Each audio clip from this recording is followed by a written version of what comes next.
बीच हैं अभिषेक सिंह गहरवाल, जिनका UP sub inspector में फाइनल मिली है सफलता। इनको एकेडमी की ओर से ढेर सारी शुभकामना और बधाइयाँ। ये लगातार मतलब एग्जाम की तैयारी करते रहे, लगातार बहुत सारे पेपर निकले। पहले इनको मतलब जेल पुलिस में सफलता मिली थी, इसके बाद रेलवे ग्रुप डी में भी हुआ था। फाइनली ये अभी जबलपुर में ज्वाइन कर रखे थे रेलवे में। बहुत सारी दिक्कतें भी आई, कोरोना काल में मन नहीं लग रहा था, बोले कि ग्रुप डी में भैया अच्छा नहीं है तो छोड़ देते हैं। लेकिन मैंने बोला कि आप नौकरी करते रहिए, अभी कोरोना का लॉकडाउन चल रहा है, कोई जगह नहीं आएगी। और नौकरी छोड़ने के बाद आदमी थोड़ा डीमोरल होता है, क्योंकि जब पैसा मिलता रहता है तो खर्चा मेंटेन रहता है और कॉन्फिडेंस बना रहता है। तो कोई पद छोटा या कोई पद बड़ा नहीं होता है, और ये लगातार लगे रहे। फाइनली अभी इनका यूपी सब इंस्पेक्टर में हो चुका है। तो अभिषेक जी आप बताइए थोड़ा सा इन युवाओं को कि कैसे क्या इतना लंबा सफर कैसे आप तय किए। जैसा कि बहादुर सर ने सारी चीज़ें आपको बता ही दी हैं, और मैं यहाँ पे वैसे काफ़ी नर्वस हूँ। पहला इंसिडेंस है मेरा किसी के सामने कुछ बोलने का, अपने आप को रिप्रेजेंट करने का। तो पहली चीज़ मैं आप सबको कहना चाहूँगा कि इस समय पे एक हमारे T20 के बल्लेबाज हैं सूर्य कुमार यादव जी, इनके लिए हमारे मशहूर कमेंटेटर जो हैं आकाश चोपड़ा जी, वो कहते हैं कि स्काई हैज़ नो लिमिट्स।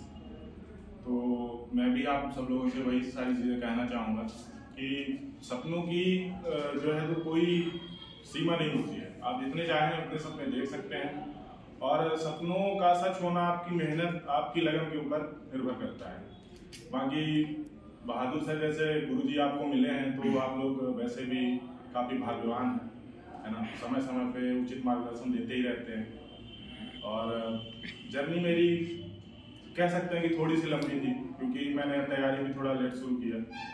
जब आप लोग यहाँ बैठे हुए हैं उस टाइम पे हम ऐसे घूमते फिरते रहते थे, इसीलिए यहाँ की स्थिति है। 28 साल 29 साल में आप लोगों के सामने बोलने का अवसर मिल रहा है, नहीं तो काफ़ी पहले बोलने का अवसर मिल गया था। तो तैयारी अब जैसे ही आप टाइम व्यर्थ करते जाओगे, वैसे वैसे धीरे धीरे उम्र बढ़ती जाएगी। तो धीरे धीरे अब सब लोग मिडिल क्लास फैमिली से ही बिलोंग करते होंगे, है ना। सबके ऊपर कुछ ना कुछ जिम्मेदारियाँ हैं। तो मुझे भी एक समय पे ऐसा लगा कि भाई कर क्या रहे हैं अपन जीवन में। फिर हम भी लग गए कि चलो सब तैयारी कर रहे थे, हम भी करते हैं। तो शुरू किए वहाँ से फिर जेल तैयारी हुआ, उसके बाद ड्यूटी हुआ, पटवारी में थोड़े नंबर से बाहर हो गए। तो उसके बाद RPF कांस्टेबल निकला, SI में भी थोड़े नंबर से बाहर हो गए। RPF SI कांस्टेबल की रनिंग नहीं कर पाए, काफ़ी निराश थे उस टाइम पे। तो बहादुर सर जी ने काफ़ी मोटिवेट किया कि कोई दिक्कत नहीं है, हो जाता है, और लगे ही गए। तो आज इसका परिणाम ये है कि फिलहाल उत्तर प्रदेश सब इंस्पेक्टर में चयन हुआ है। कुछ दिन में ट्रेनिंग पे जाना है, सोचे आप लोगों से थोड़ा मिल लिया जाए, बता लिया जाए, लेकिन बोल नहीं पा रहे उतने अच्छे ढंग से। वो मतलब क्या बोलते उसको दिमाग में मत लीजिएगा लोड इस चीज़ का। बाकी मेहनत करिए और सफलता जरूर मिलेगी।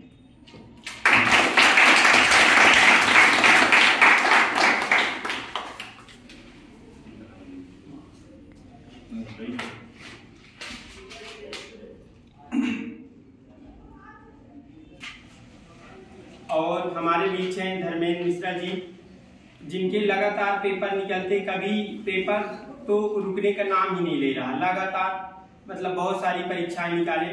धर्मेंद्र मिश्रा जी का भी यूपी सब इंस्पेक्टर में हुआ था, लेकिन फाइनली कुछ नॉर्मलाइजेशन के कारण मेरिट में नाम नहीं आ पाया, और अभी रेंजर का मेंस बकाया है, मेंस हो गया है, इंटरव्यू बकाया है। तो बहुत जल्दी ये हमारे बीच रेंजर बन के आएंगे। हमारे एकेडमी से बहुत दिन से जुड़े रहे। अभी यूपी सब इंस्पेक्टर का फिजिकल कानपुर में था, मैं स्वयं साथ में गया था, और वहाँ पे बहुत कम टाइम में 4800 मीटर रनिंग पूरी की। तो आज हम धर्मेंद्र मिश्रा जी को बोलेंगे कि कुछ इन जो ये युवा तैयारी करने के लिए एकेडमी से जुड़े हैं, इनको आप बताइए कि कैसे तैयारी करनी चाहिए जिससे पेपर में सफलता मिल सके।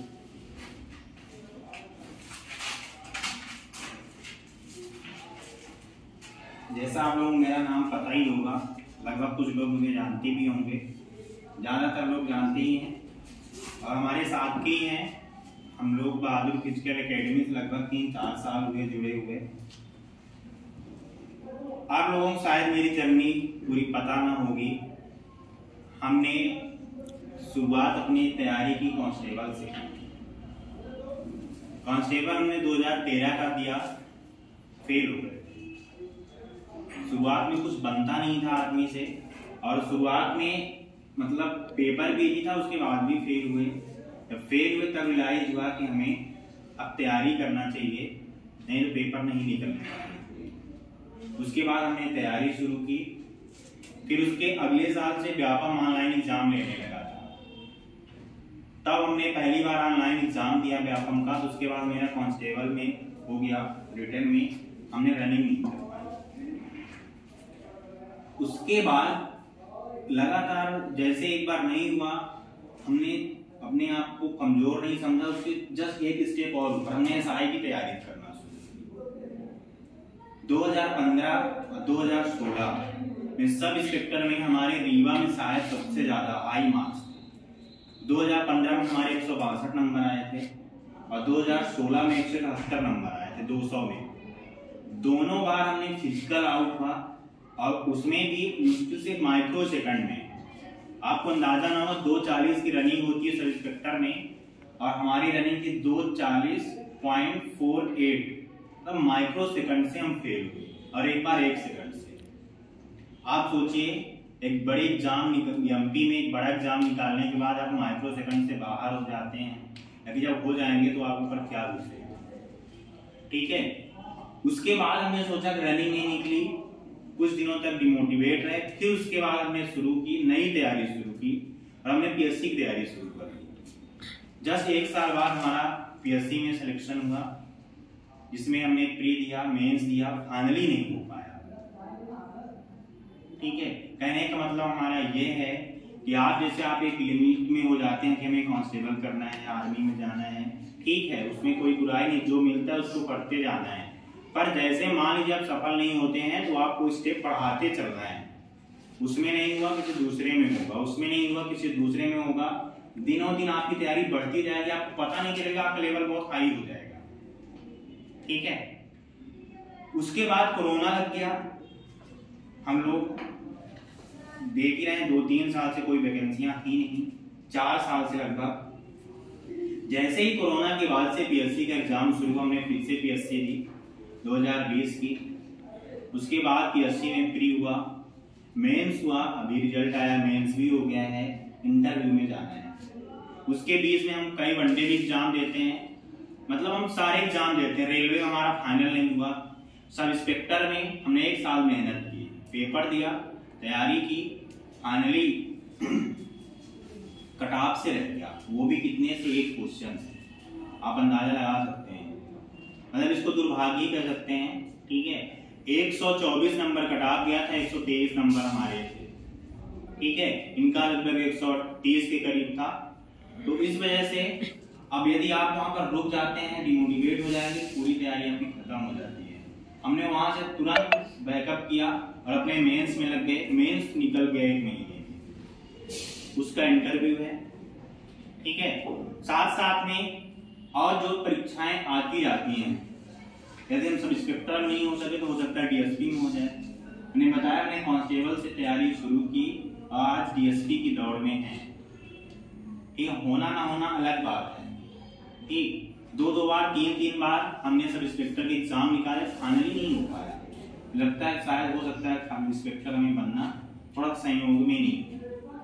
अगले एग्जाम है, आप लोगों के सबके एग्जाम होंगे, पटवारी है, रक्षक है, ठीक है, आगे कांस्टेबल आने वाला है और फिर क्या आएगा, सब इंस्पेक्टर आने वाला है। तो आप लोगों को थोड़ा सा अपनी तैयारी को बढ़ा देना है।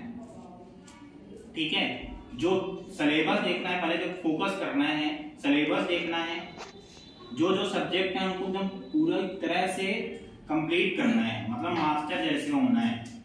मैं कोचिंगों में 4-5 साल लगातार पढ़ाया भी हूँ, वो भी उसके लिए मैंने कहीं तैयारी नहीं की, खुद पढ़ता था और कोचिंग में जाके पढ़ाता था। और ऐसा था कि हर विषय पढ़ा देता था। तो उसके लिए आपको खुद तैयार होना पड़ेगा। मतलब ये नहीं कहते कि आप टीचिंग करने लगिए, मतलब ऐसे सब्जेक्ट को पढ़िए जिससे आप थोड़ा सा उसमें अपनी पैड बना सकें, ठीक है। फिजिकल के लिए आप लोग हमें देख ही रहे हैं, मेरा वेट अभी भी 90 kg है। मैं जब दौड़ता हूँ तो 85 kg रहता है। उसके बाद पिछले साल मई में रनिंग हुई थी सब इंस्पेक्टर की, मई में हुई थी, लगभग 9 से 10 मई के बीच हुई थी, और 9 साढ़े 9 बजे स्टार्ट हुई थी रनिंग कानपुर में। आप सोच सकते हैं कितनी गर्मी रहती है। बहादुर सर हमारे साथ थे, हम लोग यहाँ काफी प्रैक्टिस करते थे। 9:30 बजे और 10:30 मतलब 10 बजे तक क्लोज होना था, वहाँ लेट होगी, 10 बजे रनिंग ही स्टार्ट हुई है, ठीक है। तो उसके बाद भी हमने रनिंग क्वालिफाई की। उसके पीछे कुछ वजह नहीं होगी, हम फिजिकल में इतने अच्छे नहीं थे, पर बहादुर सर का मोटिवेशन था, उनकी लगन थी। हमारे साथ में बहुत सारे लोग फिजिकल वाले भी बैठे हुए हैं। मुझे ग्राउंड में देखते थे, मैं कभी 5 किलोमीटर कर ही नहीं पाता था, पर धीरे धीरे लगा रहता था। वहां मैं 2 मिनट पहले ही कर गया था। उसका श्रेय मैं आज बहादुर सर को दूंगा, कारण साथ हमारे साथ कानपुर तक गए, वहां तक पूरे रास्ते और वहां पूरा मोटिवेट किया, ग्राउंड के अंदर तक, ठीक है। तो ये चीजें आपको ध्यान रखना है। आप किसी में असफल नहीं हो पाएंगे यदि आप मन से नहीं आते हैं। यदि आप मन से जीते हैं तो आप सफल होंगे, आज नहीं तो कल होंगे। कांस्टेबल की तैयारी करने वाला डीएसपी की दौड़ में है। कहना हमारा ये है कि आप एक अपने आप को सीमित मत करिए, एक परीक्षा दीजिए, जिसमें सफल हुए तो ठीक, नहीं हुए तो अगला स्टेप तुरंत बढ़ा देना है। अगला स्टेप आप यकीन मानिए, दूसरे स्टेप यार अच्छे कैंडिडेट होंगे और आप उसमें दौड़ में रहेंगे। मैं कई लोगों को देखता हूँ कि एक अपनी लिमिट बनानी, इसी में जाना है, हो सकता है आपके लिए वो ना बनी हो। दूसरे ट्राई करते रहें, जो मिलता है उसको लेते जाएंगे, यदि नहीं मिलता तो उसमें निराशा आती है, पर उसमें पढ़ना नहीं, उसके जस्ट एक कदम आगे बढ़ा देना है। इस समय तो परीक्षाओं का दौर चल रहा है, आप जितनी ज्यादा मेहनत कर सकते हैं करिए, कारण आगामी लगभग 6 से 7 महीने में बहुत सारे एग्जाम होने हैं और लगभग 1 लाख वैकेंसियां आनी है। स्टार्ट ही हो गए हैं पेपर, तो उसमें आप लोग अच्छा चांस है, एक वैकेंसी आप अपने नाम कर लीजिए, उसके बाद कोई बड़ी तैयारी करिए, जिससे आपका, आपके घर वालों का, बहादुर सर का, हम सब का नाम हो और आपको भी एक अच्छा जीवन स्तर मिल सके। बस मैं यही कहना चाहूंगा और अपनी शुभकामनाएं देता हूँ। और मुझे पूरा विश्वास है यदि आप लोग तैयारी करेंगे, कोई आदमी उड़ के नहीं आया है, ना तो अभिषेक उड़ के आए हैं, ना तो हम उड़ के आए हैं। यही सरकारी स्कूल में, गांव में पढ़े हैं, यहाँ तैयारी किए हैं, अपने से तैयारी किए हैं, छोटी मोटी कोचिंग में थोड़ा सा सहयोग लिए हैं। पढ़ना अपने से है, कुछ पेपर में ऐसा कुछ आता नहीं कि आपसे बनेगा। आप पढ़ना स्टार्ट करिए, सब बहुत नॉर्मल है, बस धैर्य रखिए और मेहनत करिए। और दूसरा तीसरा ऑप्शन इसका कुछ नहीं है, ठीक है। बस हमारा यही कहना है कि आप लगातार मेहनत करिए, अपनी लगन बनाए रखिए, सफलता जरूर, याद नहीं तो कल मिलना तय है, बस हो सकता है थोड़ी सी देरी हो जाए, ठीक है, धन्यवाद।